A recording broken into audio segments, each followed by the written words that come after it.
The views and opinions expressed by presenters and guests are their own and do not necessarily reflect the official policy or position of Parasearch UK Radio or its affiliates and sponsors. Listener discretion is advised.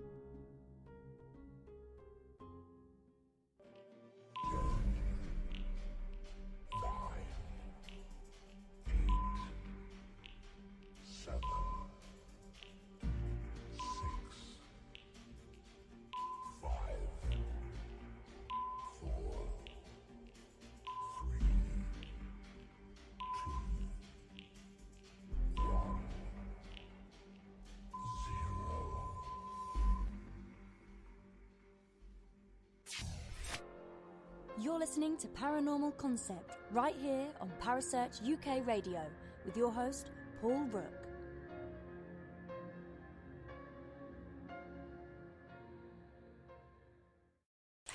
Good evening and welcome to the Paranormal Concept Show.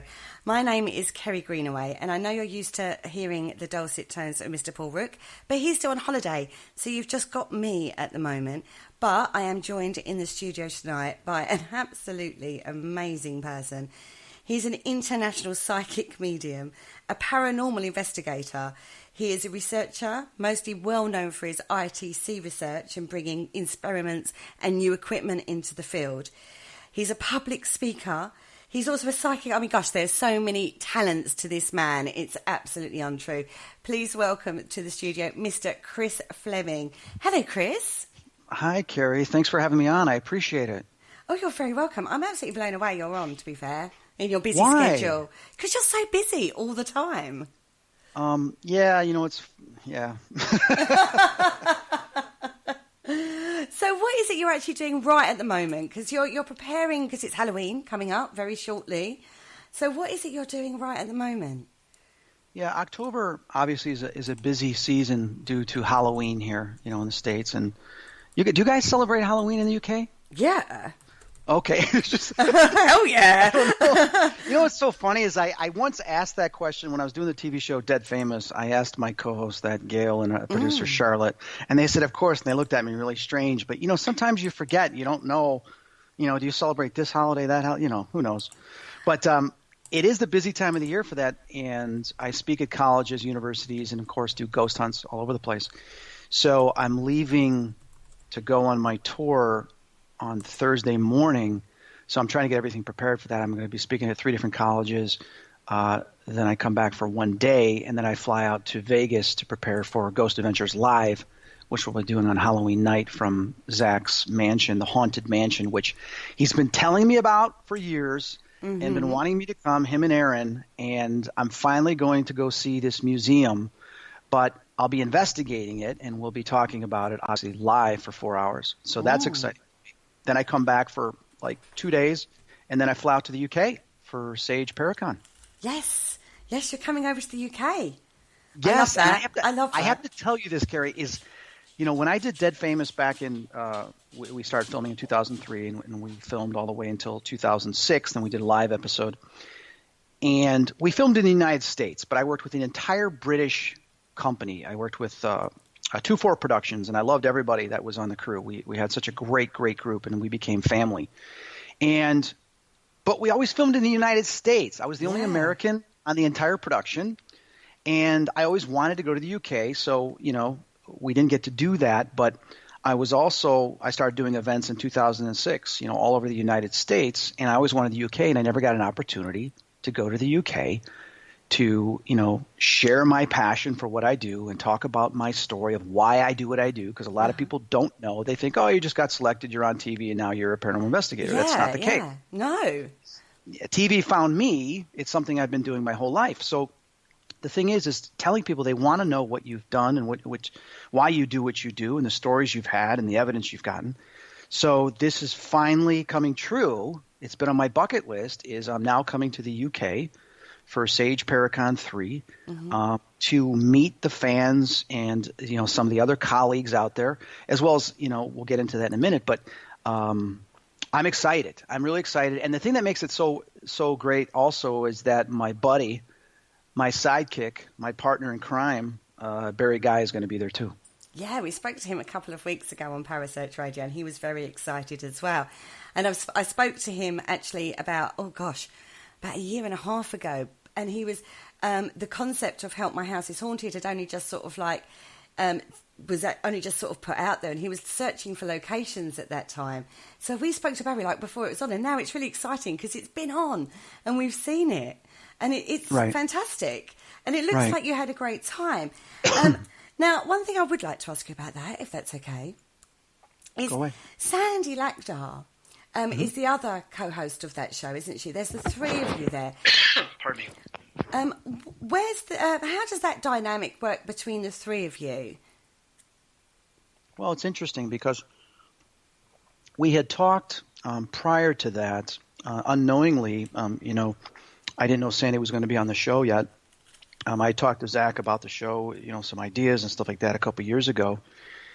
And before this actually became a reality, and then when he told me that he's sold something to the UK market and some people are going to be on it, when he told me Sandy Lakdar, I said, oh my God, I've talked to her a couple times in the past. She had bought some ghost hunting equipment from me from my store, ghostoutlet.com. And we had shared some conversations, our interest and our research with the Spirit Box, and she was getting some great results on it. So she told me about the paranormal series she was doing called The Believers. So she sent me some links, and I watched it, and I wrote back going, I've seen so many different paranormal shows, some good, some bad, some, don't even want to mention. Yeah. And I wrote her back saying, wow, this is really good. I mean, unfortunately, I couldn't understand everything she was saying because it was all in French. She then sent me one that had the English subtitles. But I was amazed at the professionalism that she had in those series. So I had already known her from communicating through the internet, and we jumped on Skype once and we talked. So I was familiar with who she was.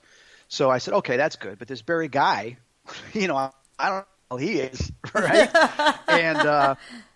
And I felt, having done a lot of paranormal TV and done a lot of stuff, for 18 years now. Well, it's actually, 18 years now. I was a consultant doing shows back in 2000, and then, of course, got to do Dead Famous. I realized that for us to really bond, we got to get to know each other. So we had a bunch of Skype phone calls. And I would send questions. I said, hey, I got an idea. Why don't we each send each other 10 questions and we'll all answer them? So we all sent questions to each other and we got to know a little bit more about each other, which was great going in there. It's like we had always known each other before we started filming. But there still is that chemistry, getting to know that chemistry. And I remember the day that I landed and they brought me to the hotel we're staying at, and I got to meet Barry face to face. And it was something where I knew within like an hour that we were going to get along great. I mean, we were buddies from the get-go. So we had this type of partnership that was just funny because he has a great sense of humor. And what a lot of people don't know, seeing me on TV, is I'm a smart ass. and you'll see little bits and pieces of it in Help My House is Haunted, little sarcasms and stuff like that with, like the claw that I did with Sandy, and we're driving and I have ADHD a lot sometimes, so I will totally just go off and I think, and I see these cows and I go, oh look, cows, and and I did that humorously, and you get to see bits and pieces of that in Help My House is Haunted. Mm-hmm. So the fact that Barry has that same sense of humor, we bonded right away. And then, Sandy didn't quite understand our humor at times. So it's funny. She would try to tell a joke or say something funny. We'd both look at her like we don't get it. Then both him and I would be laughing about something, and she'd feel, kind of out of place. But it took a while, and we were all able to get along really well. But Barry and I hit it off right from the start. Fantastic. Now, I actually watched an episode recently, which was the one at Chillingham Castle. Okay, that is, and I people always say don't be negative about anything, but that is probably my least favorite episode of the series. Mm-hmm. It was my favorite place to go to, out of all the places we went to, because of the personal experiences I have there and some of the unanswered questions that I had pertaining to possibly a past life connection. which I would love to go back there, and I have an idea, why we go back there and what we could do and pursue that. But obviously, it's going to be up to the network and the producers. But that was probably one of our last episodes we shot, the last block, and they used it as the first episode. So it wasn't the what I saw. To me, there's other episodes I like better in the way they came across. I think there was some missing elements to that show that people didn't get to see. That's what I got actually out of it when I watched it. I thought there was a lot more that had gone on, and that you personally, from a psychic level, was able to ascertain from that location, which wasn't translated or wasn't being able to be translated through onto the show. Now, is that one of the most frustrating things, working as a medium and then working with TV? It is the number one most frustrating thing, is that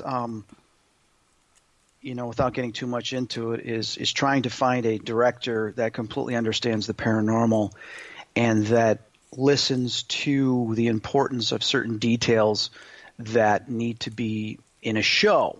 And what happens, I've been doing this, 18 years, and I know the stories and things that occur with these spirits and what they're telling me and how important it is to try to get that across. But because people don't have that perspective, they don't have that experience, or they don't see what I see or feel what I feel, it doesn't make it. And it's unfortunate, because there was some other stories and more deep stories that could have been told in Chillingham that weren't. In particular, some of the EVPs that Barry and I got are just extraordinary, incredible A-grade EVPs. And one of the EVPs was this male voice thanked me at the very end, says, "Thank you, Chris, for getting me out." Getting him out. I can't remember as I had it in front of me, because I've listened to hundreds of hours of audio. Yeah. And it was basically thanking me for getting this person or this ghost out of Chillingham that had been trapped there for so long. There was other EVPs that confirmed some of the stuff that I experienced, as well as what Barry was getting in the torture area. Now, we do know, and the one thing that doesn't come across is that, well aware, and it was something that I had mentioned, is that this didn't seem like the torture area. The torture area actually existed underneath Chillingham, but that is like kind of some of the pieces they had from then and some of our museum pieces, and I was well aware of that. And that was mentioned in the show as we were investigating, but yet it doesn't make it there. So people think, they don't realize this and that. But what people don't realize is that, different from some other shows, some shows may go in there for 3-4 hours and film, and that's it. But we go there later in the day. I do my walkthrough, which is about 2 hours, anywhere from an hour and a half to 2 hours long, sometimes a little bit more, and they document that. And I'm telling you everything that I'm getting, what I'm seeing, and what I'm experiencing. And some of the stuff that I get is just extraordinary, but yet it doesn't make it on the show because they only allot maybe 5 minutes, 8 minutes to that part that I'm doing, combined with what Sandy's getting from her interviews and what Barry's getting from his interviews. So you don't get to see all of that. So a lot of that's missing, but yet you'll see later in the show me talking about something because I had brought it up earlier during the car ride. And we then go to we get together, and I share what I got. They tell me what they got and what the history is, and they would compare what I get and what they get to see where we need to go. And if I really feel strongly about something that doesn't really match with the history and everything, I said I still need to pursue this because I think this is something that they've missed or something that is unknown or unexplained. So we'll pursue it. But then when we start our ghost hunt, we'll go out to dinner, we'll break, we'll do all these other things, and we will start anywhere between 8 to 10 p.m. is when we will start setting up to ghost hunt. And we go until 7, 8 in the morning. So we're going for anywhere between 10 to possibly 12 hours on a straight through ghost hunt. And that doesn't, of course, include the walkthrough that I already did. So during that time period, we're up the entire time. We're investigating. The crew is filming. So they have just hundreds of hours of footage from the entire show, because if they're filming 3 or 4 cameras and they're going for 10 hours, that's a lot of stuff when it gets all added up. But there's so much that goes on that we get. They obviously can't put it all in, and and if they want to follow a certain storyline with a boy spirit or a woman spirit, sometimes those other spirits that we got in contact with get edited out. And it's really it's really unfortunate because some of the evidence is probably some of the greatest evidence I've ever seen in my career. But I don't have the final say to that, and it's up to their hands. I'm always trying to find some transition state to where that can get broadcast and where that can get implemented. But there is so much more to than what people see going on and what we get. Because I remember reading they didn't get any evidence. It goes, well, actually, we got so much evidence at Chillingham, you just didn't hear it. They didn't put it in show. So people need to understand that there's a lot that goes on that just doesn't get in there, and we just don't have that control yet, to allow that. But it's a great episode, and the series is good. It's just I feel that there's so much more. From my perspective, it was put in, it would blow people away. Do you think there should be a responsibility of the TV companies to actually show that side of it rather than focusing on, like you say, the small part of it, really just get straight into the nitty-gritty? Because like you say, you've worked as a psychic medium for like basically a 14, 15-hour stretch at times when you do these shows. That's a lot of energy and work expelled from not just yourself, but from your spirit team above as well, and the spirits that are surrounding you at the locations that you go to. That's not giving them justice, really. And although I appreciate television shows are not just about the subject matter that's being put forward, right. It's about ratings and advertising and things like that. Do you not feel we could move the TV programming forward more? I think it's necessary, and in my career, that's what I want to do. I don't want to do anything else. I don't want to go backwards. Mm-hmm. Times I feel we were going backwards by watching because stuff is taken out, and there's some strives we make, and there's some great things you see in some of the episodes that is above and beyond. Mm-hmm. But there is so much more, and all three of us, please keep in mind, all three of us have discussed this. Yeah. Our frustrations, and then, of course, patting each other in the back for their great job that they did and what they've gathered and the evidence that they've got. But the thing is that there's so much more that could be shown that would evolve not only the field, but evolve everybody's understanding of the spirit world. And that's what I'm really, if we end up doing a second season, I demand that stuff gets put in, and I demand that this evolution is shown of what's really going on, because if it isn't, it's just watering down a program that is making it, like everything else out there. And I'm not trying to knock it or anything. It's just I know the potential. It's, like I was a football coach, and I knew what players were good and what players weren't. And I knew that how to kind of bring them together. So I scratched the entire team, brought in a whole new team of who was the best at each thing they did, kind of like, Sandy, myself, and Barry. And I knew how to utilize each person to accomplish a successful season. Well, we went undefeated. Not only did we go undefeated, but we broke all these records in both offense and defense because everybody was there for a specific reason, and I allowed each person to do their job and express themselves, which showed. The same thing is when you are doing a documentary series or you're doing a TV show, it's important to allow each person to do the best thing that they do and to show what they do because they're experienced in that for a specific reason. So why not really spotlight that? And then when they get information, even if you don't understand, they understand and the field understands. So it's important to show that. I'll give you a perfect example.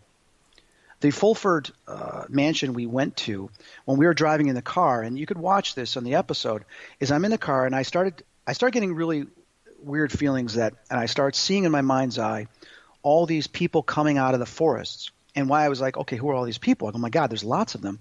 And then I recognized with the beards, the blood, the swords, the shields, and they were from different generations of different warriors and different Vikings and stuff like that. And I'm like, who are you? And the one looks at me and goes, are you the one? And I go, what do you mean, am I the one? Why are you, what do you want to say to me? And another one comes up, is he the one? And I said, what are you talking about? He says, are you the one that's going to send us home? And I said, oh my God. And I said, okay, I understand.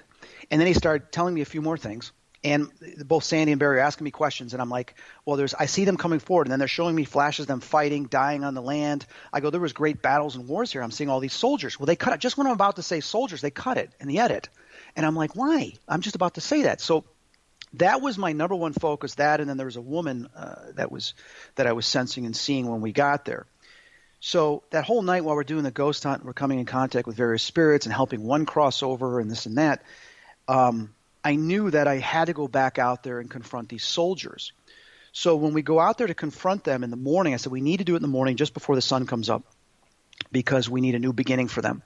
And I remember taking my recorder out and I said, I know you're here. How many of you are here?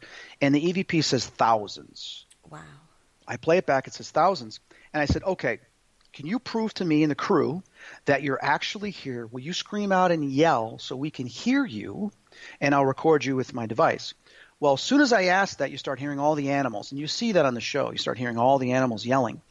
Well, the whole crew got actually freaked out. I'm surprised they didn't interview any of them or ask them about it because they'd been there for 2 days doing general views and shooting the location and everything. They said they hadn't heard any animals except just a couple geese that would yell occasionally. But we heard cows, wolves, dogs, sheep, birds, just you name it, everywhere. I knew from being a paranormal researcher and also somewhat of a scientist what was going on in the infrasound and the electromagnetic field.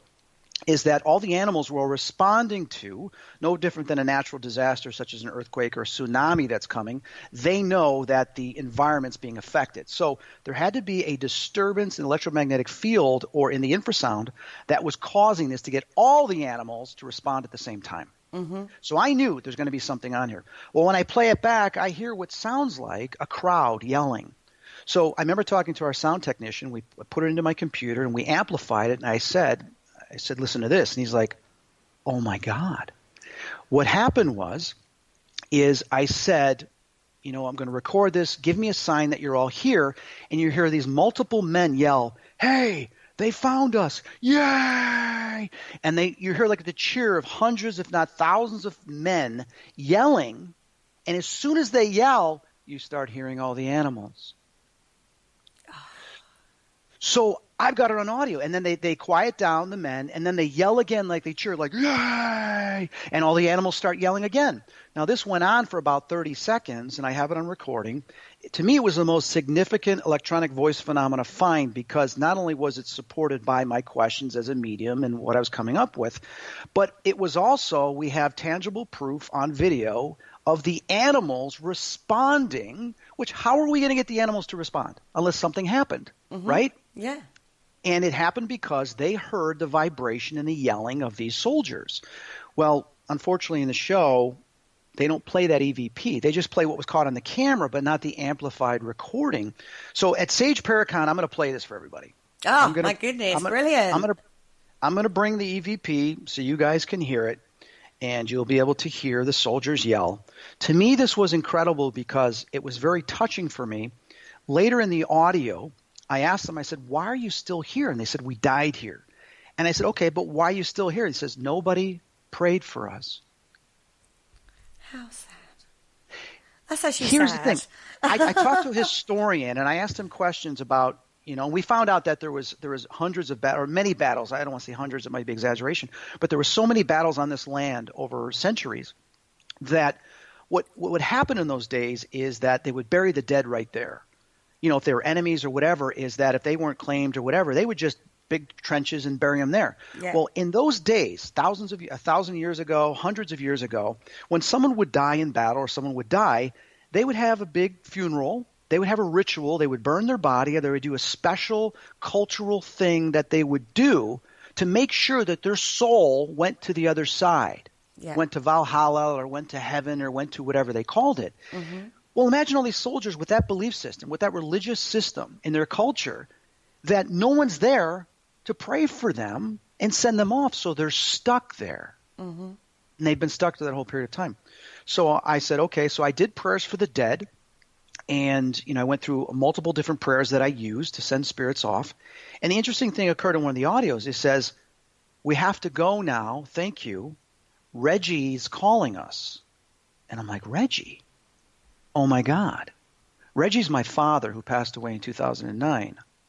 My father has appeared in many different ghost hunts that I've done and also some of the investigations, and he appeared a few times through the audio recording of the Spirit Box when we were at the Cage and some of the other places, and they said, your dad's here, Reggie. And he would say, I love you, and he would say the things he usually tells me. And the director had heard the I love you. She goes, oh, my God, I heard that. And I said, yeah, that's my dad. She's like, no, I really heard that. I heard that. I said, I know. I said, that's just my dad talking. And he would pop in once in a while. My dad was considered a warrior in hockey. He was a fighter. For 13 years, he played in NHL. he was considered a warrior. So it made sense that my dad was on the other side yelling for them, telling them come into the light and to assist in this transition. Yeah. So for me, it was such a remarkable moment when I was analyzing the audio. I got very emotional that there is something bigger going on with what we do that people don't always get to see.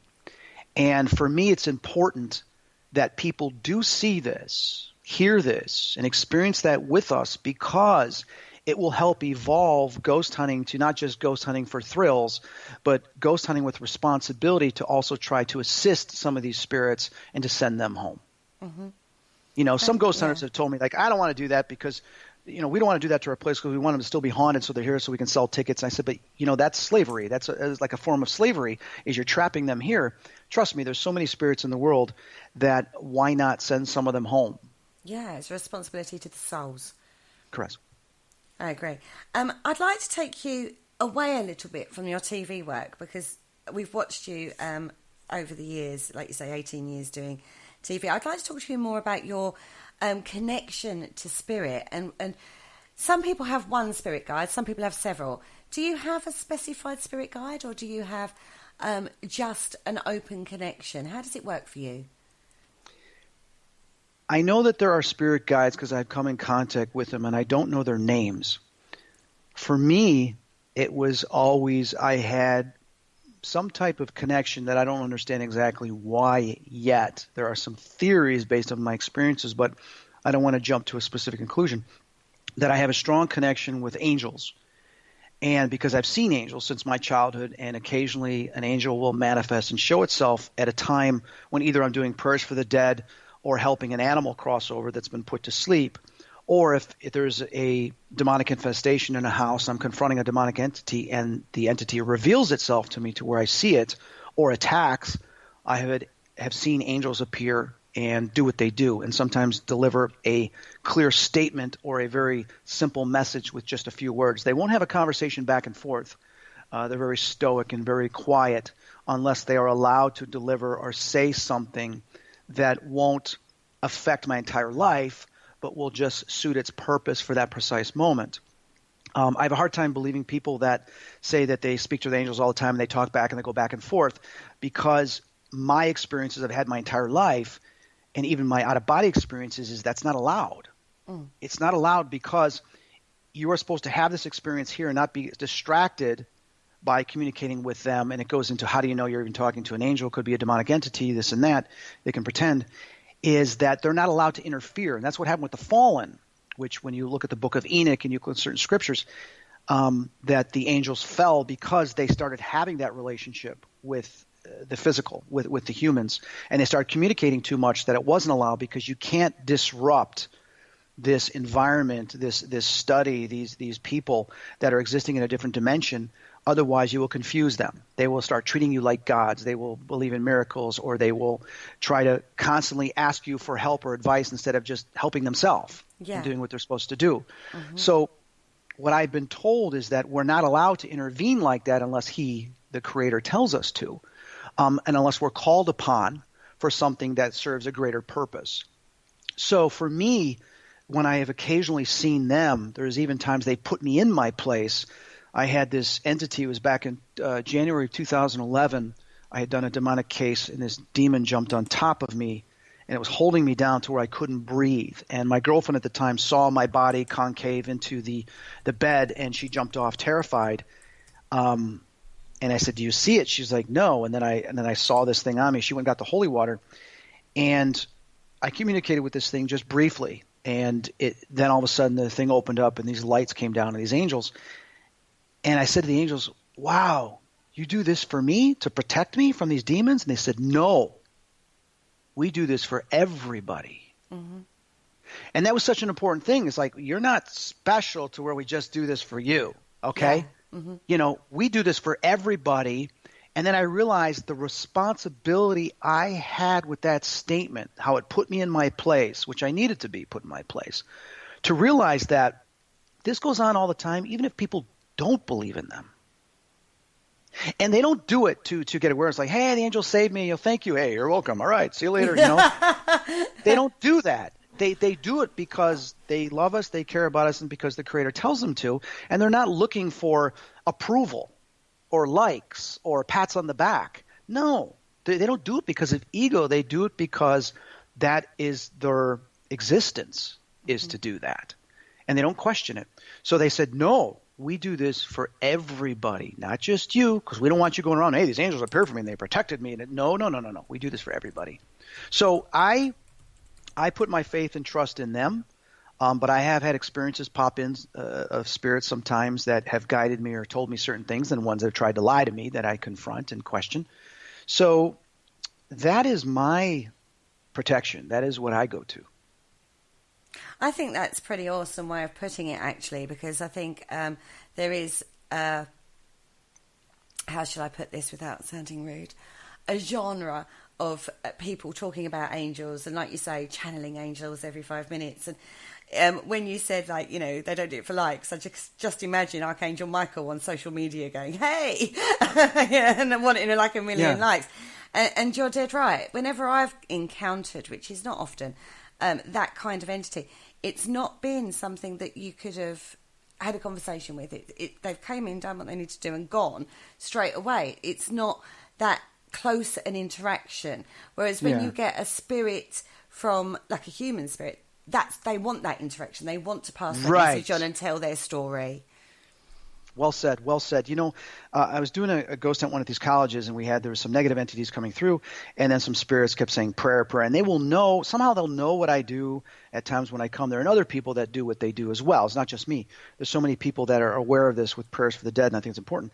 But the spirits were saying, prayer, take us home, take us to the light. You know, we can tell by your energy you've done that for others.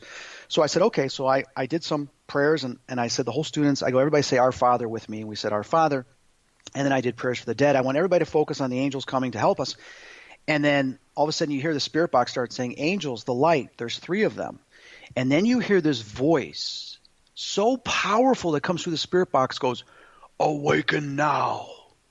And all the students were like, oh my God. I go, you guys all hear that? What you guys said, awaken now. I said, that was one of the angels. And the angel said, awaken now. And I remember researching awaken now and seeing some in the scriptures that, you know, Christ would come, and even another scripture that he would send his angels to awaken the dead. And for it to say that from thousands of years ago, the scripture to say that, and here it was being broadcast through the spirit box by this powerful force that said awaken now, it made me understand, like, hey, wake up.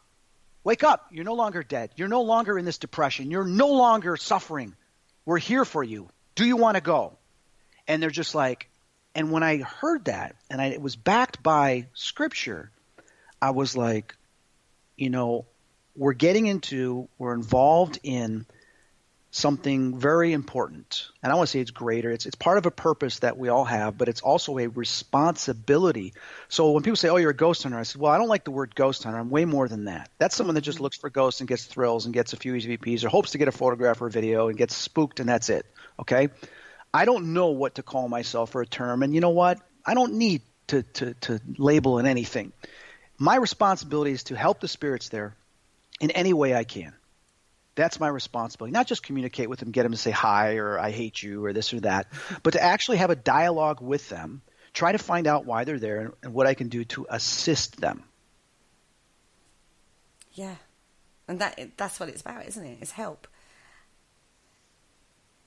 It's about helping. But this is what I do. Yeah, but it's even beside the program, Help My House is Haunted. This is something I've been doing for years. Yeah. So, I jumped on it when Zach says, hey, you know, I'd like to have you do this. Would you like to do this? I said, absolutely, because it's something that I've always wanted to do. So, but the thing is that I want people to see more of that interaction. I want people to see more of the spirits responding in kind, thanking us, as well as explaining why they're there and how we're doing it. It's not just, you know, incense in a bowl going boom. I mean, you know, there's a ritual that goes on for like 15 minutes to a half hour that I do on the entire property from room to room, you know, with the holy water and the prayers and, you know, and we don't get to do the whole thing at every location because some of the owners don't want us to remove them. You know, they just want to find out what's there, so we're not allowed to. So I have to, you know, be responsible. be that's respectful tough. to the people that are living with that. But that's tough because you also have to be responsible to the spirits and the souls that are incarnate there. You know, it's a balance, isn't it? It's trying to get that balance. Sometimes it's very difficult.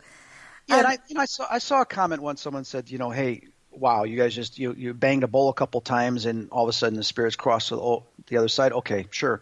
Well, you don't see the half hour of us doing the prayers and all the other rituals that we do around the entire property, inside and out, to do that. And you don't see the interaction, because I usually use a spirit box when we do this. Sometimes you don't hear them talk back and forth while we're doing this. So unfortunately, people don't get to see all that, you know, so they would have a better understanding of what we're actually doing. Do you think it would give people a better understanding, or do you think it would give them a false tool? Because when you've done these kind of rituals yourself, you know that there's a lot more to it on an energy level than just wandering around and burning your incense and banging a bowl and, you know, doing the things that you have to do. There's a much more work that's done from an energetic perspective. So if you did put that process out, do you think people would just take that and think they know best now?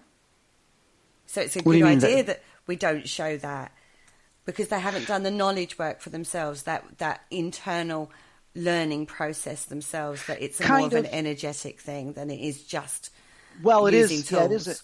It is an energetic thing. But it's one thing, like I told Barry and Sandy, I said, you know, the only way I'm going to do this show and continue to do this show is if I'm allowed to help these spirits and to do what I do. Okay? Mm-hmm. Whether they film it or not, and you know, if you want to film it or not, that's fine. And that's the way I was. You know, when we were done and they started wrapping up, I would still go continue to do what I needed to do, whether they're filming or not, because obviously the universe is bringing me there for a specific reason, and I have that reason to fulfill. It's not just like when the cameras go off, I'm done doing what I'm doing. No, I continue to do it. And this sometimes even progresses, you know, that night into my hotel room or the next day when these spirits are still coming to me. Uh-huh. So you don't get to see that. But I feel it's important that we're at this level now, gosh darn it, you know, and I want to scream and yell to be heard, is that allow me to assist and show the public more to what needs to be done. It's time that ghost hunting shows evolve, and it's time we move to the next level. Let us move to the next level. Mm-hmm. Let it be shown in what we do that it moves to the next level. And, you know, and I think that's important. I do too. I think that's incredibly important. And you're going to Coombe Abbey with Sage Paracon, sorry. You said earlier on that you're very excited about that. You get to investigate it as well. Yeah, that's really cool. And it's I've never been there. Wasn't Most Haunted there once? Was Most Haunted ever there? I don't know. I think it's been how should I put that? It has been looked at, but I wouldn't say investigated properly. Not to MJ standards of investigating. Yeah, right. Yeah. Okay, good. Because I've never been there, and I'm looking forward to it. And you know, we'll see what happens. But I love going to the UK and investigating these places, because some of them were really interesting compared to places in the United States. I mean, Queen Mary, Stanley Hotel, and some of the other places I've been to have just been incredible every time I go there. Mm-hmm. But to come in contact with spirits that are hundreds, if not thousands of years older, they tend to be more aware of the quantum physics and everything that's involved in the multi-dimensions to interact. And they tend to cause things like during the cage, you know, just before I started doing the ritual, I got grabbed in the crotch. and I leaned over and I looked at the crew, and this happened to me once when I was doing Dead Famous. But I looked at the crew and I'm like, because there was a part of me that was about to get excited from that. And then there was a part of me saying, no, it's a ploy. It's a ploy of this demonic entity to distract you from what you're supposed to do, to be pure in thought, to do the prayers. And I kind of told the crew what just happened, and some laughed and this and that, and I explained. And then I said, oh, my God, you know, it's trying to find my weakness. So, you know, it's things like this that goes on that, you know, it wouldn't hurt to put in the show, because it shows the reality of what we have to deal with on a conscious as well as a spiritual level. Mm-hmm. And, you know. Well, when you are investigating Coombe Abbey, I just want to give this a shout out, because there are some tickets, very, very few though, guys out there, to actually investigate and join the celebrity investigation. Now, there's only going to be 10 people in each group. So when you're with the celebrity, guest speakers, there's only going to be a small amount of you, so you actually get to really investigate with the celebrity that you're with, and you get a chance to do it with all of them. Okay, now you get time in various areas with them, and you try different experiments. What experiments will you be trying, Chris?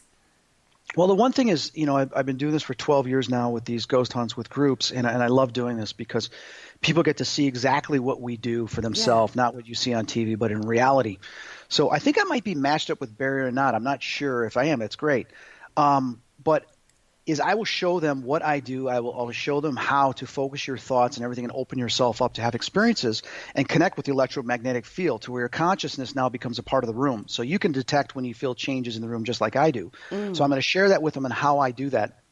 Then also we're going to come in contact with any of the spirits I come in contact with. I'm going to have them come forward and validate that they're there so that they can hear if I say there's a female, there's a male, and if I get their name or whatever else, I'm going to have them talk to us, and people will have their devices, the EVP recorders, will have the spirit box, stuff like that. So we'll see if they come through to confirm that. Then I will answer any questions that anybody has, show them some other techniques of ghost hunting, and then allow them to communicate and interact with these spirits as well. So I will have them ask questions to the spirit box and the other devices we have so that they can get some of the results very similar to what we get. Some may get responses, some may not. But this is going to allow them to be front and center, allow them to do exactly what we do and see it live. And I know, having done this for 12 years, some of the things that happen are unbelievable. And people walk away. I've had skeptics go, well, I came in here and I just wanted to bust you or, your chops or whatever, or call you a fraud. And what I saw and what I experienced, like one guy we were at Eastern State, he saw this black shadow come out of the wall, stand there and go through the wall. And he was so shooken up because he didn't believe in ghosts. He thought he'd just go there and take pictures of them because he was a photographer. He had his first paranormal experience. Wow. And he says, I now can't have any hate towards you or anger or frustration because now I want to know more, because now I realize what you're doing is real, and what I want to know more now because I don't understand what I just saw. So, it's when you have experiences like that, it's there's a gratitude, but there's also that you also saved that soul. That when that person loses a loved one, they're going to know that there is life after death, or at least have a bigger understanding of it, and they're going to say prayers, and they're going to be more connected to the spirit world for their time instead of being trapped here and being told to awaken now. Yeah. So that to me is important, to save as many souls as I can that way. That is going to be awesome. Like I say, guys, tickets are very, very limited now for Sage Paracon. If you're interested in a ticket, either for the investigation or a day pass or the whole VIP experience, contact MJ Dixon. Now, her email is mj@sageparacon.co.uk. And she's just confirmed to me that, you will be with Barry. You and Barry will be doing it together. Oh, that's so cool. Whoop. That's so cool. And it is between the 8th of November to the Sunday, the 8th to the 11th. It's cool. It's going to be an awesome weekend. It's going to be an absolutely awesome weekend, is all I can say. I looked at the schedule, all the different things we're going to be doing. It's like going to be one big party from the day you get there with everybody, with the lectures, with the costume party at the night, and then the ghost hunt, the dinner, and then getting to mingle and hang out with everybody during the day, and being in this beautiful place. For me, it's like I told Barry, God, I want to come back to the UK, and because I thought we'd be filming again this year if we were doing a second season, and it hasn't happened, at least not yet. So now that I'm coming back to the UK, I'm excited. I've been telling Barry all the time, dude, I can't wait. I'm so excited. I hope I don't get sick before that. I don't want to be there with cold and not feeling well because traveling so much. I'm like, I got to make sure I'm in my, get enough sleep and be totally healthy because I can't wait to see everybody. He's like, hey, buddy, if you want to stay in my house one day, you can stay in my. So we're just, and I reached out to actually Gail Porter because I'm gonna stay an extra day. I'm gonna go to London, and I'm gonna go see Gail because I haven't seen Gail since I did Dead Famous in 2006. So I'm really excited to see her. It's been 12 years. Well, you can give Gail a message from me. Okay. Not that, for what it's worth. Tell her I would like to see a UK version of Dead Famous. I think she should be back on our TV screens. I used to love that lady. I have told 2-4 Productions. I have, and I don't know what's going on. I know that a network or even the public would want to see it again because we had 2 other seasons to do, but something happened which did not allow us to do it, which I don't need to get into, but people can read about on the internet. Yeah. And I think things have changed since then, but I think it would be great to do the UK and other parts of the world with Dead Famous. I mean, it's something that with the technology I have now, imagine, Marilyn Monroe, Frank Sinatra with the spirit box, which we didn't have back then. No, I know. How awesome would that be? Exactly. So we'll see. We'll see what happens. Yeah, tell her from me. And I say, she doesn't know who I am, but tell her anyway. Now, guys, if you book more than 4 tickets for Sage Paracon, you get a group rate. So don't forget, go over to MJ Dixon and get in contact with her if you're interested in any of the packages available for Sage Paracon. You're going to get to meet awesome people like Chris Barry, who we had on a few weeks ago. Oh, the list goes on. Aaron Sagers, Katrina Wildman. Always say her last name wrong, do apologise. Richard Estep is going to be there. Oh my goodness, it's Cal Cooper, the amazing Cal Cooper, and trust me, he's awesome. He is awesome.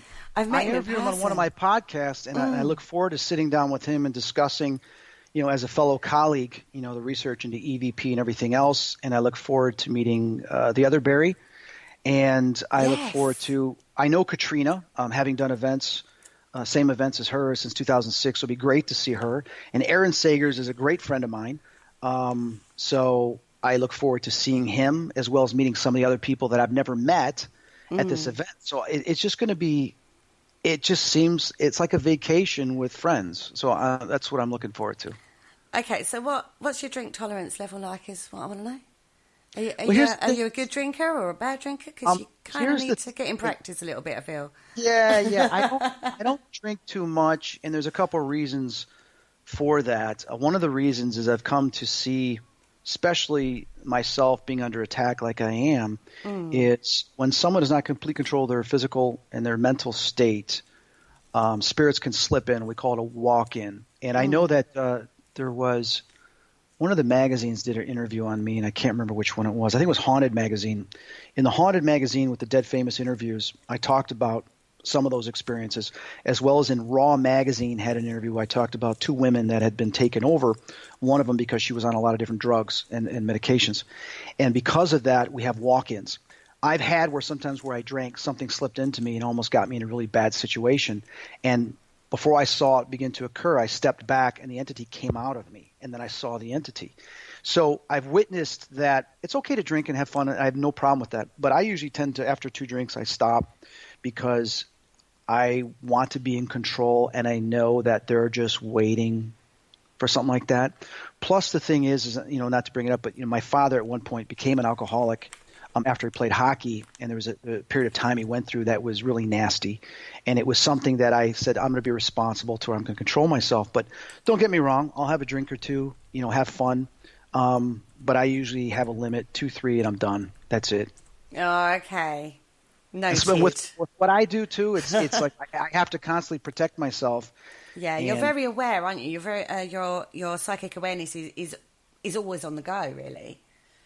Well, here's the crazy thing that happens too, and it's been in some of the interviews lately. Is I will come across somebody, and sometimes somebody, if they lose control themselves, an entity will slip into that person and speak to me.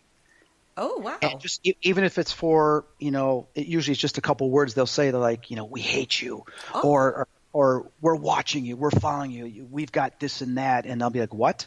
And they'll deliver a message, and they'll slip out, and the other person won't even know that just happened. And I've had witnesses that goes, what did that person just say? I go, it goes, that's what I thought they said. What the hell? And we confront the person like, I didn't say that, and they're drunk or they're not in control of themselves. I'm like, yeah, you did. And I go, but it's okay, it wasn't you. And see, that's the thing. When you're at this level of understanding and you're at this level of experiences, when you share this with somebody else, I could see people going, oh, my God, that's crazy. That makes no sense. Well, it does make sense. I mean, your spirit is possessing your body right now. Your soul is possessing your body. If you're not in complete control of your body, there's the gateway to where something can just come right in for a brief moment and slip right out without you even noticing it. Mm-hmm. And we know this by protecting your thoughts. I mean, Napoleon Hill wrote Outwitting the Devil, and I'm working on something right now where evil entities can influence you.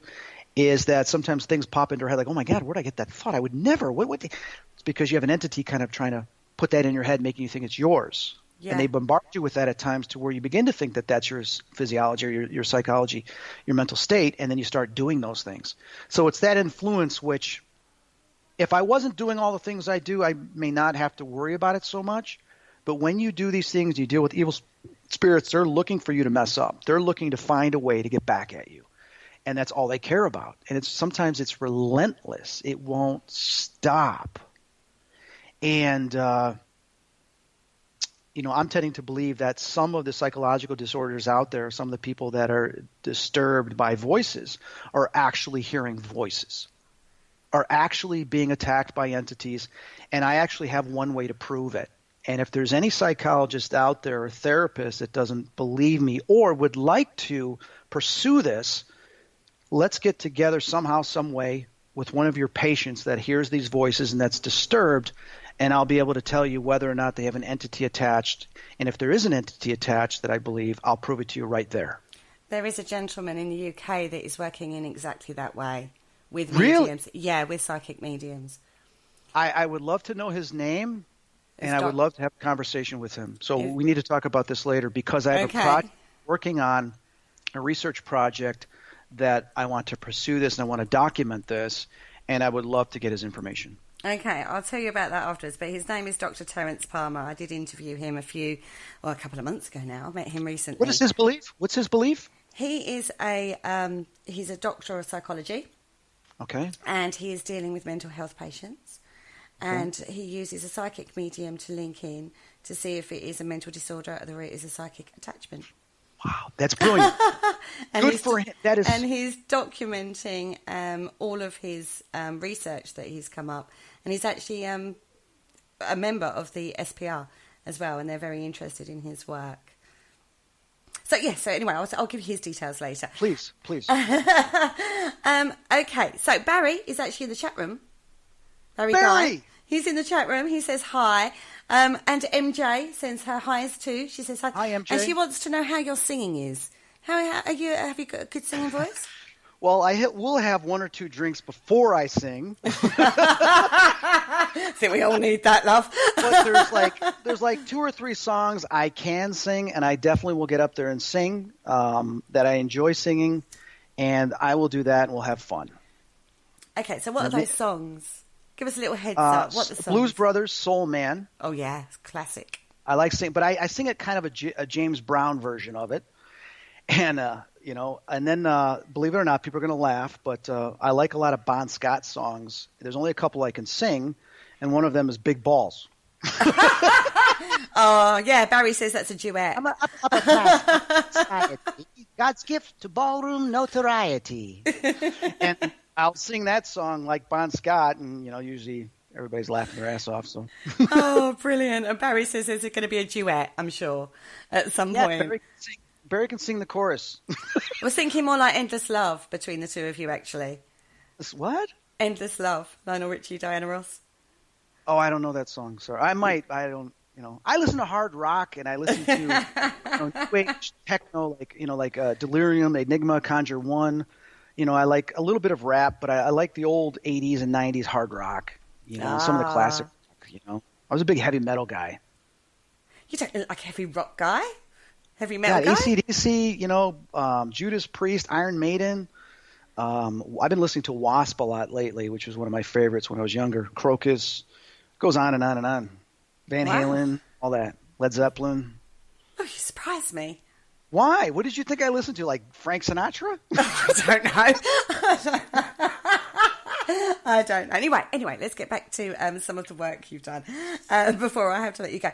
You do psychic artistry. Yeah, a couple years ago, I like to go to some of these psychic fairs and, see some people and just go there like completely quiet and just see what other people are doing. And I remember I sat down, there was a psychic artist. I said, I'll get my thing done, and I didn't know her. She didn't know me. And she's drawing. She looks up at me. She goes, you talk to spirits. And I'm like, you're good. Yes. They're saying, why aren't you doing this? I go, what do you mean? She goes, you have artistic talents. I go, yeah, I have a BA in fine art. She goes, but why aren't you doing like spirit art? And I'm like, because that's what you do. She goes, well, they say that you should be doing this too.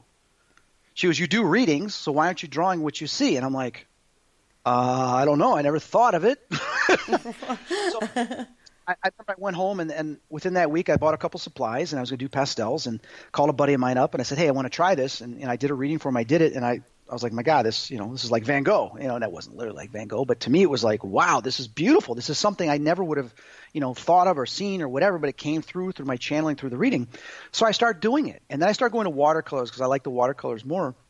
And that's what I do. I do spirit art. I'll sit down with somebody for about, half hour to 45 minutes, and I'll see their soul on the other side. And I explain that, why I see that. And then some of the people coming through, loved ones or whatever, and I'll draw it. And it's pretty simplified, but when you look at it, you feel the power behind it, and you feel, and especially the person that I'm drawing, they're like, oh my God, I recognize this. Somehow I feel this. And it's pretty extraordinary that it's got me back into doing art again, not just with spirit art, but working on some ideas for new projects, giant paintings and stuff that I want to do.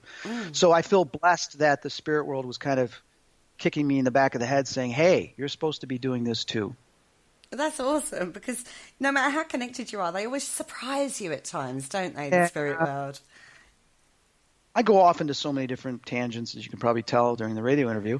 But that's great. I do that in my life too. Like, I want to do this, I want to do that, I want to do this, and it gets really distracting. But there's just so many things. So I'm working on that bucket list, starting to cross stuff off. Well, I think it's always got a spirit base, though. Whatever you tackle, it's always got that base in spirit, hasn't it? I mean, I know you've gone away and you've done normal day jobs at times, but even then, it's always brought you back to what you do best, which is being a psychic medium, and in whatever form that takes, because there's so many areas we could have covered in this interview.